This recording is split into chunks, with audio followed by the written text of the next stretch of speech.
বানাবো সবার প্রিয় খাবার দই ফুচকা। ভিডিওটি ভালো লাগলে অবশ্যই লাইক, কমেন্ট এবং শেয়ার করতে ভুলবেন না। তো প্রথমে একটা জায়গায় ফুচকাগুলোকে নিয়ে ওর মধ্যে আলু মেখে রাখা আমরা দিয়ে দেব। আলু মাখাটা ভিডিও করেছিলাম, কিন্তু আমাদেরই অল্প দোষের জন্য সেগুলো ডিলিট হয়ে গেছে। আমরা বলে দিচ্ছি, প্রথমে একটা জায়গায় সিদ্ধ করে রাখা আলু, এর মধ্যে লঙ্কা কুচি, পেঁয়াজ কুচি, শসা কুচি, ধনে গুঁড়ো, জিরে গুঁড়ো ও নুন দিয়ে মেখে রেখেছিলাম। সেই আলুটাই আমরা এখন একে একে সব কটা ফুচকার মধ্যে দিয়ে দেব। দিয়ে দেওয়া হয়ে গেছে। এরপর দেব আমরা টক জল। টক জলটা বানিয়েছি আমরা তেঁতুল দিয়ে, জল দিয়ে চটকে, আর অল্প বিট লবণ দিয়েছি। লাস্টে তেঁতুলগুলোকে আমরা ফেলে দিয়েছি।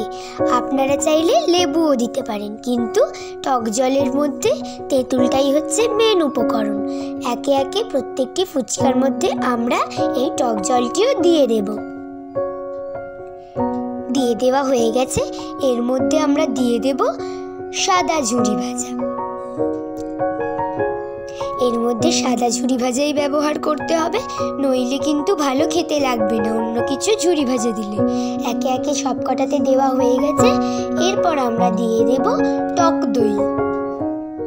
আমরা প্যাকেট দই ইউজ করেছি, আপনারা চাইলে মিষ্টির দোকান থেকে কিনে আনা 100 গ্রাম 200 গ্রাম যে দইগুলো হয় ওইগুলোও ব্যবহার করতে পারেন। একে একে সব ফুচকার মধ্যে সমপরিমাণ টক দই আমরা ভরে দেব। ভরে দেওয়া হয়ে গেছে। এরপর দেব টমেটো সস। টমেটো সসটাও আমরা প্রত্যেকটি ফুচকার মধ্যে দিয়ে দিয়েছি। এরপর আমরা দিয়ে দেব নারকেল কুচি।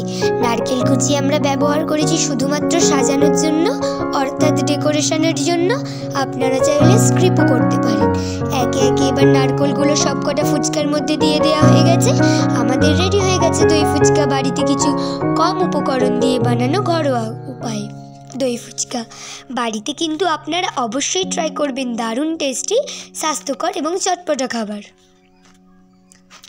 বাড়িতে ঝাল ঝাল মুখরোচক খাবার খেতে ইচ্ছা হলে ঘরোয়া উপকরণ দিয়ে এইটা অবশ্যই বানিয়ে দেখবেন, দারুণ খেতে লাগে। আজকের মতন বাই বাই, দেখা হচ্ছে একটা পরের এরকম হেল্পফুল খাবারের রেসিপি নিয়ে। আজকের মতো টাটা।